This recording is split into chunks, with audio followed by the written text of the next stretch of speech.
Hello అండి, ఈ వీడియోలో గోధుమ పిండితో న్యూడిల్స్ని తయారు చేసి హెల్దీగా న్యూడిల్స్ని ఎలా ప్రిపేర్ చేసుకోవచ్చో ఈ వీడియోలో చూసేద్దాం. ఒక కప్పు గోధుమ పిండిలోకి కొద్దిగా సాల్ట్ని యాడ్ చేసి కొద్దిగా వాటర్ని యాడ్ చేసుకుంటూ చపాతీ పిండి కంటే కొద్దిగా లూజ్గా ఉండేలాగా పిండిని మిక్స్ చేసుకోవాలి. ఇలా పిండిని మిక్స్ చేసుకుని ఒక 10 నిమిషాల సేపు పక్కన పెట్టుకోండి. 10 నిమిషాల తర్వాత మనం కారపూస గిద్దలు ఉంటాయి కదా, వీటిలో చిన్న హోల్స్ ఉన్న ప్లేట్ని తీసుకుని మనం మిక్స్ చేసుకున్న పిండిని కొద్దిగా లూజ్గా చేసుకుని ఇందులోకి యాడ్ చేసుకుని హాట్ వాటర్లోకి ఇందులో చక్రాల గిద్దతో న్యూడిల్స్ లాగా ఒత్తుకొని వేసుకోవాలి. ఇలాగే మిగతా పిండితో కూడా చేసుకుని ఒక 2 నుంచి 3 నిమిషాల పాటు ఈ పిండి కుక్ అయ్యేంత వరకు మనం ఈ నూడిల్స్ని ఉడికించుకోవాలి. 2-3 పొంగులు వచ్చేంత వరకు ఉడికించుకుంటే సరిపోతుంది. ఇలా ఉడికేటప్పుడే ఇందులో 1 టీ స్పూన్ వరకు ఆయిల్ని యాడ్ చేసుకోండి. ఇలా ఆయిల్ని యాడ్ చేయడం వల్ల న్యూడిల్స్ ఒకదానికొకటి అతుక్కుపోకుండా ఉంటాయి. ఇలా 2 మినిట్స్ ఉడికించిన తర్వాత ఉడికిన న్యూడిల్స్ని తీసి చన్నీళ్ళల్లో వేసుకోవాలి. ఇలా చేయటం వల్ల న్యూడిల్స్ అనేవి మరీ మెత్తగా ఉడికిపోకుండా ఉంటాయి.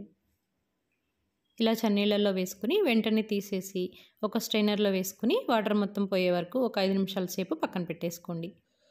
ఈలోపు మనం స్టవ్ వెలిగించుకుని వేరొక ప్యాన్ పెట్టుకుని ఇందులోకి 1 టీ స్పూన్ వరకు ఆయిల్ని యాడ్ చేసుకోవాలి. ఆయిల్ వేడైన తర్వాత ఉల్లిపాయ ముక్కలు, పచ్చిమిరపకాయ ముక్కలు యాడ్ చేసుకుని కొద్దిగా గోల్డెన్ కలర్ వచ్చేంత వరకు ఫ్రై చేసుకోండి. ఇలా ఆనియన్స్ మగ్గేటప్పుడు ఇందులోనే క్యారెట్ ముక్కలు కూడా యాడ్ చేసి ఫ్రై చేసుకోవాలి.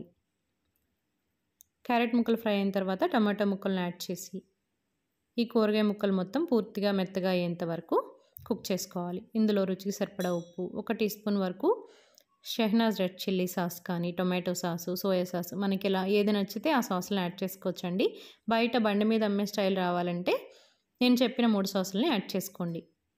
ఇలా సాసులను యాడ్ చేసుకుని ఇందులోనే మనం ఉడికించి పెట్టుకున్న న్యూడిల్స్ని కూడా యాడ్ చేసి లాస్ట్లో మ్యాగీ మ్యాజిక్ మసాలా అని చెప్పి మనకి బయట దొరుకుతుంది కదా, ఇది మనం తీసుకున్న క్వాంటిటీని బట్టి 1 ప్యాకెట్ అయితే 1 ప్యాకెట్, 2 అవసరమైతే 2 మనం తీసుకున్న క్వాంటిటీని బట్టి చూసి యాడ్ చేసుకుని ఫైనల్గా కొత్తిమీరతో స్ప్రింకిల్ చేసుకుని మిక్స్ చేసేసి వేడివేడిగా సర్వ్ చేసుకుంటే బయట బండి మీద అమ్మే స్టైల్తో చాలా టేస్టీగా హెల్దీగా గోధుమ పిండి న్యూడిల్స్ రెడీ అయిపోతాయి.